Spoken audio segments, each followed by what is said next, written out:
चलिए बच्चों, आज हम लोग कूलाम का नियम डिस्कस करते हैं। Class 12 physics, coulombs law.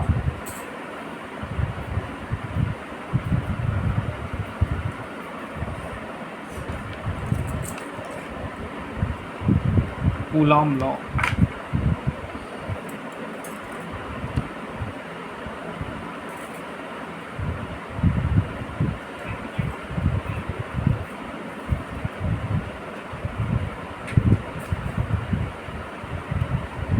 Coulomb law के बारे में डिस्कस। देखिए, मान लेते हैं सपोज डैट दो चार्ज है आपके, एक ये चार्ज है, एक ये आपका चार्ज है। ठीक, इसको हमने नाम दे दिया Q1 चार्ज, ये आपका Q2 चार्ज है। ठीक, और इनके बीच की डिस्टेंस क्या है आपकी, स्मॉल आर है। ठीक, दो आपके चार्ज हमने मान लिए Q1 Q2, और इनके बीच की जो डिस्टेंस है वो क्या आपका R है। ठीक, देखिए कूलाम ने बताया कि ये आपके चार्ज क्या है, स्टैटिक है। क्या है? Static charge. ठीक है, क्या है? स्टैटिक। ठीक है,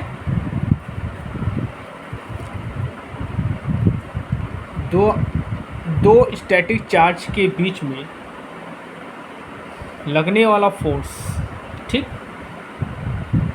फोर्स आपका क्या हो सकता है? अगर मान लीजिए ये सपोज दैट क्या है, ये अगर लाइक चार्ज होंगे, लाइक चार्ज, तो क्या होगा? रिपल्शन होगा, और लाइक चार्ज होंगे तो अट्रैक्शन होगा। तो दो स्टैटिक चार्ज के बिटवीन लगने वाला जो फोर्स होगा वो क्या होता है? उन चार्ज के मल्टीपल के डायरेक्टिव प्रोपोर्शनल, उन चार्ज के प्रोडक्ट के डायरेक्टिव प्रोपोर्शनल। इट मीन्स मान लेते हैं इनके बीच में जो फोर्स लग रहा है वो क्या है? आपका F है। ठीक है, फोर्स क्या है आपका? अगर लाइक चार्ज होंगे तो रिपल्शन होगा, और लाइक चार्ज होंगे तो अट्रैक्शन होगा। तो ये क्या होगा? इन चार्ज के प्रोडक्ट के डायरेक्टिव प्रोपोर्शनल होगा Q1, और ये आपका Q2। This is a first law.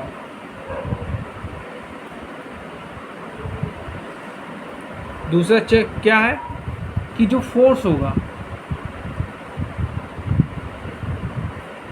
इनके बीच में जो हमने डिस्टेंस मानी है, इसके स्क्वायर के इन्वर्सली प्रोपोर्शनल होगा। This is the second law. ठीक है, so by the equation first and second we can write F directly proportional to Q1 Q2 by R square. ठीक है, आप लोगों को पता है कि जब हम डायरेक्टिव प्रोपोर्शनल हटाते हैं तो कांस्टेंट लगाते हैं। कांस्टेंट लगाएंगे तो क्या होगा? इसको हटाते हैं तो एक हम कांस्टेंट लगा देते हैं, that is Q1 Q2 by R square. ठीक है,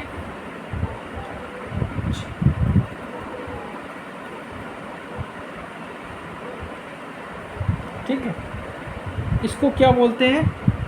K is electrostatic constant.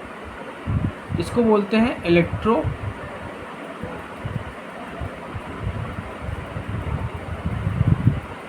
Static constant. इसको इलेक्ट्रोस्टैटिक कांस्टेंट बोलते हैं। या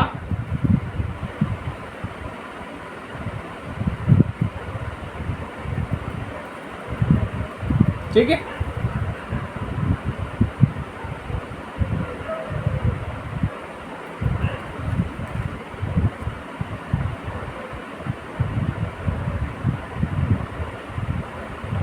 और जो के की वैल्यू होती है ये होती है K is equal to 1/4 pi epsilon not.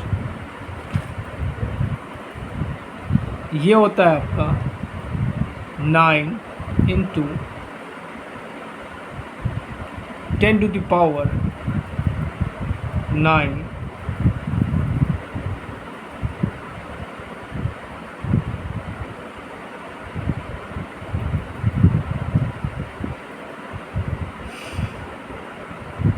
Newton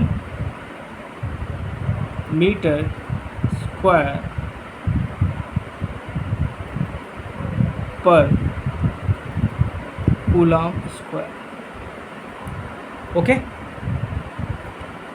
और जो आपकी एप्सिलॉन नॉट है इसको हम लोग बोलते हैं permittivity of free space. Permittivity of free space, permittivity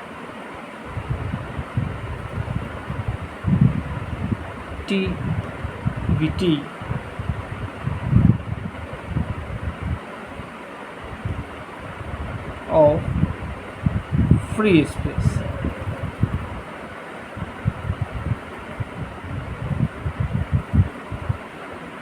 और इसकी कुछ वैल्यू होती है, it has a certain value.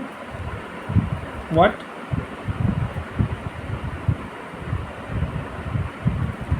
8.854 into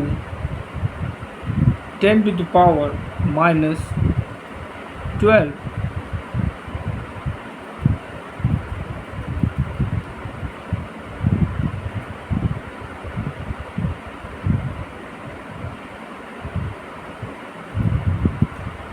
coulomb पर न्यूटन मीटर स्क्वायर। और कह सकते हैं फैरेड पर मीटर। अनदर यूनिट क्या है इसकी? फैरेड पर मीटर। ठीक है, ठीक। सो आपका फॉर्मूला क्या बना? F is equal to 1/4 pi epsilon naught Q1 Q2 by this is called Coulomb's law. इसी को हम लोग क्या बोलते हैं? कूलॉम्स का नियम कहते हैं। ठीक है, या कह सकते हैं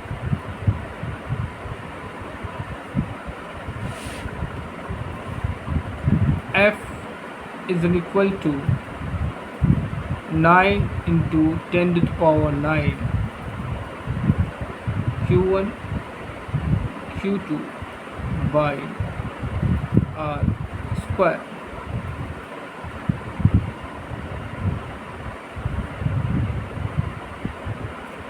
ओके।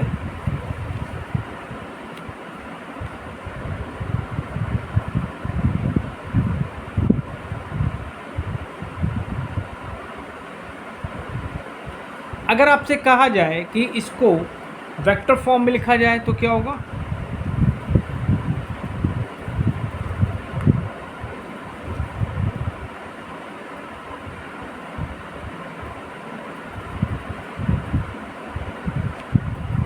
जैसे मान लीजिए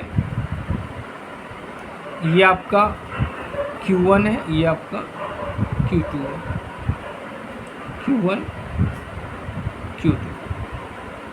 ठीक है, अब हम वेक्टर फॉर्म बताने जा रहे हैं। जब Q1 Q2 को फोर्स लगेगा, फोर्स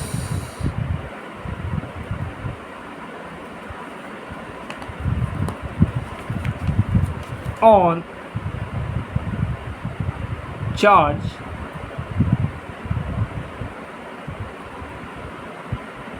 Q2 बाय Q1। जब Q2 पे जो फोर्स होगा Q1 के द्वारा लगाएगा तो वेक्टर फॉर्म क्या होगा,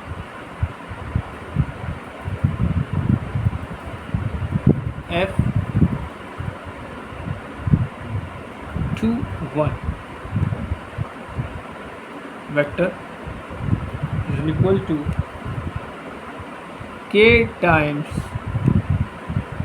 Q1 Q2 बाई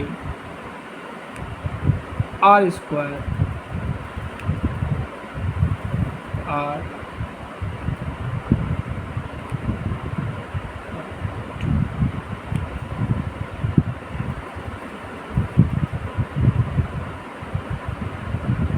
ठीक है। अब जब आपका फोर्स Q2 लगाएगा Q1 पे तब क्या होगा, फोर्स ऑन चार्ज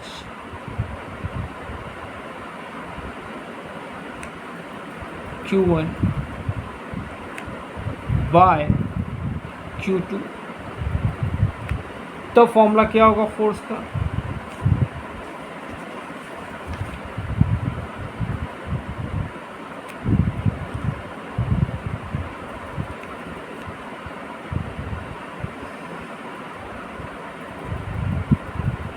ये हो जाएगा F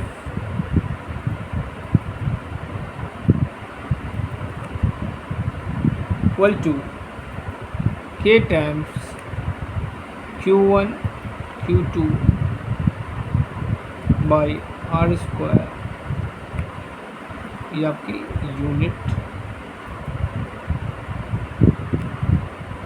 यूनिट वेक्टर है। ठीक है। अच्छा, one thing is F force is equal to this, मतलब एक दूसरे के क्या होते हैं, अपोजिट होते हैं। ठीक है, ये आप हमेशा याद रखिएगा। मतलब जो चार्ज आपस में जब फोर्स लगाते हैं तो इक्वल होते हैं, मैग्नीट्यूड में इक्वल होते हैं, लेकिन डायरेक्शन क्या होता है, चेंज होता है। ठीक है, ओके। सो आज हमने क्या पढ़ा, कूलम्ब्स लॉ पढ़ा। नेक्स्ट लेक्चर में आपको लिमिटेशन ऑफ कूलम्ब्स लॉ के बारे में बताएंगे। अगर आप चैनल पर नए हैं तो लाइक करिए, शेयर करिए, सब्सक्राइब करिए। Thank you.